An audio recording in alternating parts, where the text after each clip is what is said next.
Bonjour tout le monde et bienvenue sur Alform pour une nouvelle formation du cursus CCNP. Donc après le cours route, on passe maintenant au cours switch référencié chez Cisco 300-115. Donc ça c'est la référence de l'examen switch pour le cursus CCNP. Donc après le cours route, après toutes les choses qu'on a vues pour le routage avancé, maintenant on va faire la même chose pour le switching. Ça veut dire quoi? Ça veut dire qu'on va détailler les notions de switching qu'on a vues dans le cours ICND2. Donc on va étaler tout ça sur cette formation switch. Donc on va détailler tout ce qui est protocole niveau 2. Alors donc pour le plan de cette première vidéo pour présenter le cours switch de manière générale, donc je vais commencer par me présenter, donc présentation du formateur. On va parler du plan de la formation. On va parler de la certification CCNP, donc ça reste toujours le but final des trois cours, donc route, switch et T-shoot. Le public concerné par cette formation, donc les prérequis avant de suivre le cours switch, et on va finir par la présentation du lab. Alors, donc, je vais commencer par me présenter. Donc, Redouane Baïk, ingénieur formateur Cisco, indépendant. Donc, je fais principalement des missions de conseil, d'audit, études d'architecture, migration et surtout de la formation Cisco ou de la formation réseau de manière générale. Donc, ça, c'est mon numéro formateur Cisco. Donc, le CCSI Cisco, c'est le 33252. Alors, mes références sur les réseaux publics ou donc le réseau sur le site LinkedIn, donc vous pouvez me trouver en tapant juste mon nom prénom. Alors sur la plateforme Alform, donc pareil, donc avec mon nom prénom, vous allez me trouver sur le site Alform. Alors donc pour le plan de cette formation, donc, on va commencer par des notions théoriques. Donc, c'est le Cisco Enterprise Composite Network Model. Donc, ça, c'est le modèle recommandé par Cisco et par la plupart des équipementiers réseau. Donc, on n'a rien à configurer pour ce modèle. C'est juste une manière de voir les choses. Donc, c'est le démarrage de la formation. D'accord? Donc là, on parle plus logique d'architecture de switching. Donc, on va commencer par une introduction. L'entreprise Campus et l'entreprise Edge. Donc, c'est les deux parties qui forment ce modèle Cisco Enterprise Composite Network Model ou bien le modèle ECNM. Alors, juste après, donc on va passer à des notions qu'on a déjà vues dans le cours ICND2, sauf que pour cette partie, donc on va vraiment détailler les choses. On va voir les choses plus en détail. Donc, on va commencer par le VLAN et le trunk. Alors, entre parenthèses, il faut pas oublier qu'on parle de switching. Ça veut dire quoi? Ça veut dire on va travailler au niveau de la couche 2 du modèle OSI. Alors, donc on va parler des ports trunk. On va voir la configuration, tout ce qui est VLAN native, le mode de fonctionnement d'un port. On va passer à un protocole VTP, donc là, ça concerne pareil, donc ça a un lien avec les VLAN, donc comment créer les VLAN d'une manière automatisée lorsqu'on a, ou bien optimisée lorsqu'on a plusieurs switches avec plusieurs VLAN. Donc on va commencer par une introduction, on va voir les modes VTP, le fonctionnement de VTP, les messages échangés par les switches en VTP, on va voir la fonctionnalité VTP pruning, et on va finir par un lab de configuration pour le protocole VTP. Alors, un protocole pareil qu'on a vu pour le module ICND2 et qu'on va détailler pour ce module switch, donc c'est le protocole Spanning Tree. Alors, on va voir le Spanning Tree, on va commencer par une révision. Après, on va passer au protocole, à un protocole propriétaire à Cisco. On va faire une configuration. Ensuite, on va voir les fonctionnalités pour optimiser le protocole Spanning Tree. Donc, le but de ce cours switch, c'est vraiment l'optimisation, la configuration de base d'un protocole, des choses qu'on a vues précédemment et beaucoup plus l'optimisation de chaque protocole. Donc là, on va voir les fonctionnalités avancées du protocole Spanning Tree et les versions inspirées du protocole Spanning Tree. Donc, on va parler du Rapid Spanning Tree et du multiple Spanning Tree. Ensuite, on va passer au protocole Ether Channel. Donc, on va commencer par une introduction. On va voir le fonctionnement de l'Ether Channel, la configuration, la notion de load balancing et l'agrégation niveau 3. Alors, ensuite, le routage inter-VLAN. Donc, on va commencer par des notions qu'on connaît déjà. Le routage inter-VLAN en utilisant un routeur. Et on arrive à ce qui nous intéresse pour ce cours, c'est de faire le routage inter-VLAN avec un switch niveau 3. Donc ensuite, on va faire de la configuration, donc le lab, une fonctionnalité qui est activée par défaut, qui est très importante, donc le Cisco Express Forwarding, et c'est propriétaire à Cisco. Alors, un chapitre très important pour ce cours switch, c'est la redondance de passerelle. Donc, on va voir 3 protocoles et en détail. Donc, le protocole HSRP, le protocole VRP et le protocole GLBP. Donc, pour chaque protocole, on va commencer par une introduction, on va voir le fonctionnement et on finit par la configuration. Donc, ça, on va le faire pour les 3 protocoles. On va finir par une partie pareil très importante pour le switching, c'est la sécurité niveau 2. Donc après avoir vu tous ces protocoles, niveau 2, donc on va finir par comment sécuriser chaque protocole. Alors on va commencer par le port sécurité, on va voir la configuration, on va parler du modèle AAA L802X. On va voir qu'est-ce que c'est que les private VLAN, donc une nouvelle notion qu'on n'a pas déjà vue pour les cours précédents. On va voir le DHCP snooping, donc comment sécuriser le protocole DHCP. Et on va finir par des access list un peu spéciales. Donc c'est le VLAN access list. Donc il y a la notion de VLAN qui est au milieu pour les access list. Alors, maintenant, on va parler de la certification CCNP. J'imagine que la plupart d'entre vous veulent avoir cette certification. Donc, après le CCNA, c'est bien de passer au CCNP. Donc, qu'est-ce que c'est que la certification Cisco ou bien une certification de manière générale? Donc, les certifications sont reconnues comme la norme industrielle en matière de conception et d'assistance réseau, si on parle des certifications réseau, donc garantissant de haut niveau de spécialisation et de crédibilité professionnelle de son détenteur, donc et révèle un savoir-faire extrêmement précieux pour les petites et grandes entreprises. Ça veut dire quoi? Ça veut dire que si vous postulez pour une offre, par exemple, pour un travail, donc le fait que vous êtes certifié pour un constructeur ou pour plusieurs constructeurs, ça veut dire que vous validez vos connaissances par rapport à ce constructeur ou bien par rapport au switching, par exemple pour notre cas. Donc si vous êtes certifié CCNP, ça veut dire que vous validez vos connaissances par rapport à tout ce qui est switching et même par rapport à tout ce qui est routage et au troubleshooting du switching et de routage, puisque le CCNP c'est le switching, le routage et le troubleshooting des deux, ça veut dire le switching et le routage. Donc que signifie le fait de posséder la certification Cisco ou non Cisco? Donc ça veut dire pareil, donc ça veut dire que vous prouvez vos capacités de travailler dans un environnement où vous avez du switching et du routage. Donc le CCNP qui veut dire Cisco Certified Network, le P c'est pour professionnel, d'accord? Donc ça veut dire c'est le niveau supérieur par rapport au CCNA. Donc le CCNA, le A c'est pour Associate, c'est des connaissances de base, ça veut dire que vous connaissez bien le switching, le routage de manière générale. Mais si vous avez le CCNP, ça veut dire que vous êtes spécialiste dans le switching et le routage.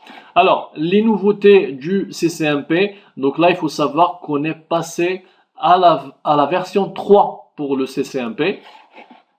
Donc, pour cette version 3, les choses de plus qu'ils ont rajouté, c'est plus la partie NTP, donc le Network Time Protocol, le SNMP, donc le protocole de management, donc l'IP SLA, des choses qu'on a vu déjà dans l'ICND2, et tout ce qui est Stackways et VSS, donc une solution qui est utilisée pour les châssis 6000 par exemple.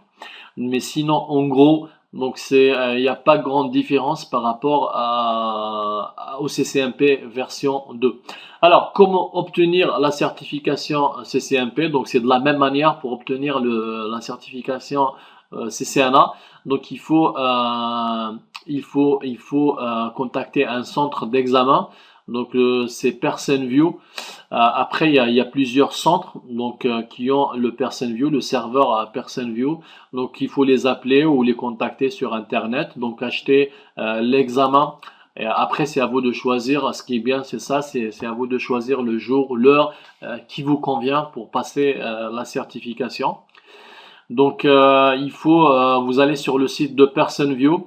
Vous avez le moyen de choisir le pays, la région. Comme ça, vous avez toutes les adresses de tous les centres. Et après, c'est à vous de choisir donc le centre le plus proche de chez vous.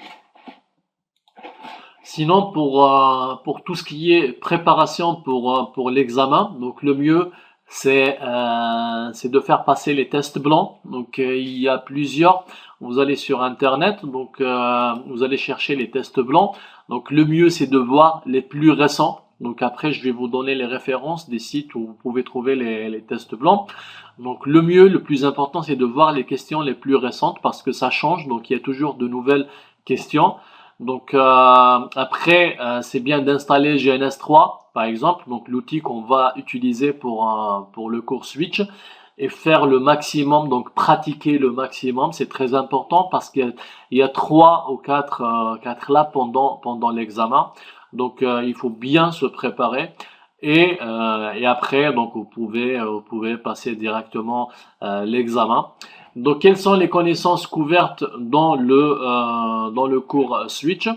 Donc, les connaissances couvertes, on vient de parler du programme, donc on a vu le programme, mais de manière générale, on va dire les parties les plus importantes où vous allez travailler peut-être un peu plus par rapport aux autres parties. Donc, la partie redondance de passerelle et la partie sécurité niveau 2, vu que c'est des chapitres, des protocoles que vous n'avez pas encore vu pour le moment, contrairement au VLAN, au trunk par exemple, c'est des choses que vous connaissez déjà, qu'on a déjà vu dans le cours ICND2.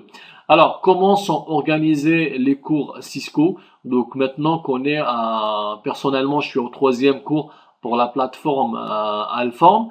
Donc il y a le cours ICND1, ICND2 et le cours route. Donc les cours sont organisés, donc on le voit bien avec cette pyramide Cisco. Donc on a le niveau CCENT, ça c'est pour les techniciens. Maintenant nous on vient de dépasser le CCNA. On est au niveau CC. Alors il y a le X au milieu parce que donc il y a le CCNP maintenant avec le nouveau programme de Cisco. Donc il y a le CCNP Routing Switching. Il y a le CCNP par exemple Voice, il y a le CCNP Sécurité, le CCNP la partie Provider, le CCNP Wi-Fi, d'accord? Donc il y a plusieurs spécialités, c'est pour vous dire qu'il y a plusieurs pyramides. Donc là on peut mettre un N par exemple, pour dire que c'est le CCNP. Donc pour notre cas c'est le CCNP, c'est le Cisco Network professionnel, Cisco Certified Network professionnel. Après le niveau le plus supérieur, donc c'est le CCE. C'est l'expert. Donc là, c'est un examen, qui demande plus de connaissances, beaucoup plus de pratique. Donc il y a un examen pratique qu'il faut passer chez Cisco. Donc il y a un examen théorique, il y a un examen pratique. Le pratique, il faut le passer chez Cisco. Alors donc ce qui nous intéresse pour le moment, donc là on est au niveau de ce niveau. Donc il y a les 3 cours, donc Switch, Route et T-Shoot. Donc il faut avoir les 3 examens pour avoir il faut passer les 3 examens pour avoir la certification CCNP.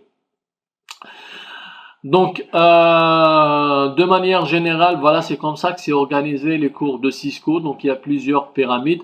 Le mieux, c'est de faire le routing switching avant de faire une spécialité. Donc là, c'est fortement recommandé. Donc c'est de bien dégérer le switching routage avant de passer à une spécialité comme la téléphonie ou la sécurité par exemple.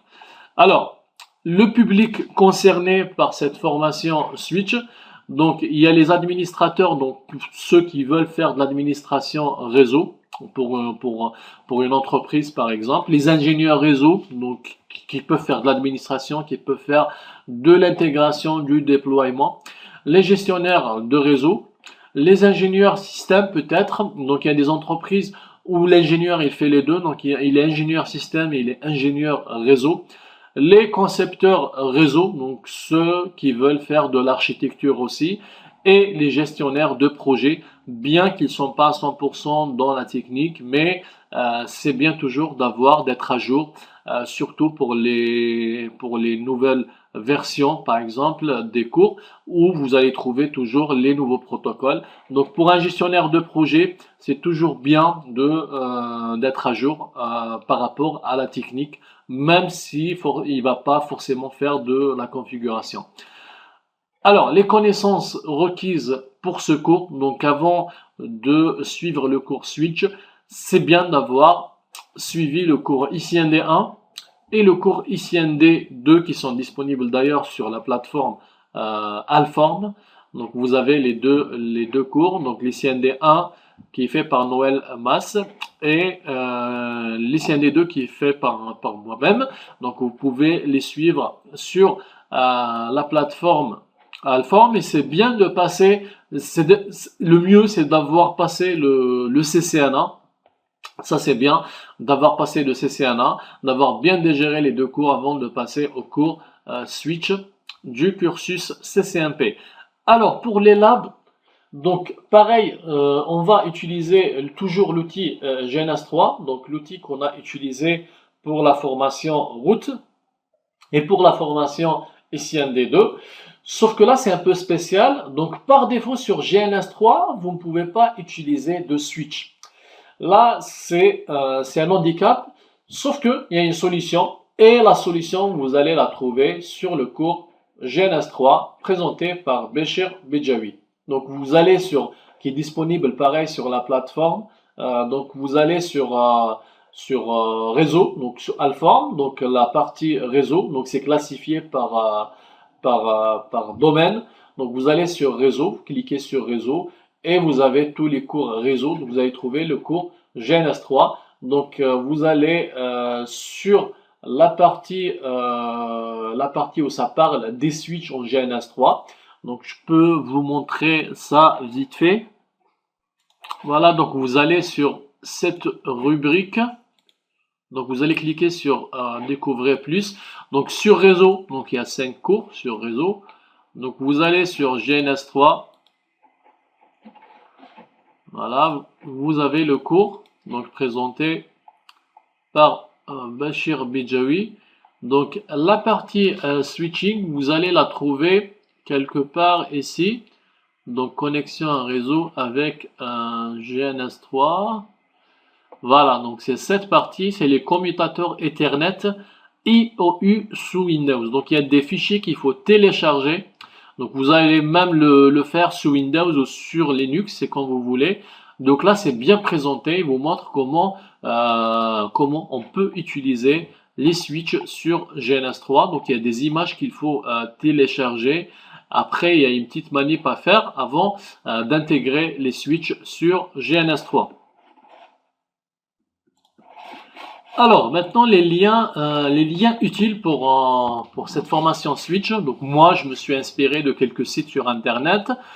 Donc, il y a les sites. Là, c'est un site qui est très, très intéressant. Alors, le NEFTUT, c'est pour tout ce qui est questions pour l'examen. Donc, juste avant de passer l'examen, c'est bien d'aller sur ce site.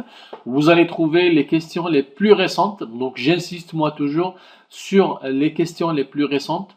Parce que des fois, il y a des questions qui tombent dans l'examen et qui ne sont pas forcément claires. Donc c'est pour ça que même si vous maîtrisez bien, vous avez bien suivi la formation, c'est bien toujours de faire passer les tests blancs. Ça vous permettra d'être plus rapide, d'aller plus rapide sur les questions, de gagner du temps et d'avoir du temps par exemple pour les labs qui sont proposés dans l'examen. Alors, donc pour cela, vous allez sur ce site NEFTUT ou bien sur l'Exam Collection. Donc vous allez télécharger des fichiers. et vous allez faire vos tests blancs avant de passer l'examen. Voilà, donc on arrive à la fin de cette première vidéo présentation de la formation. J'espère que vous êtes motivés pour commencer le cours. Et donc je vous donne rendez-vous à tout de suite pour la première vidéo du cours Switch.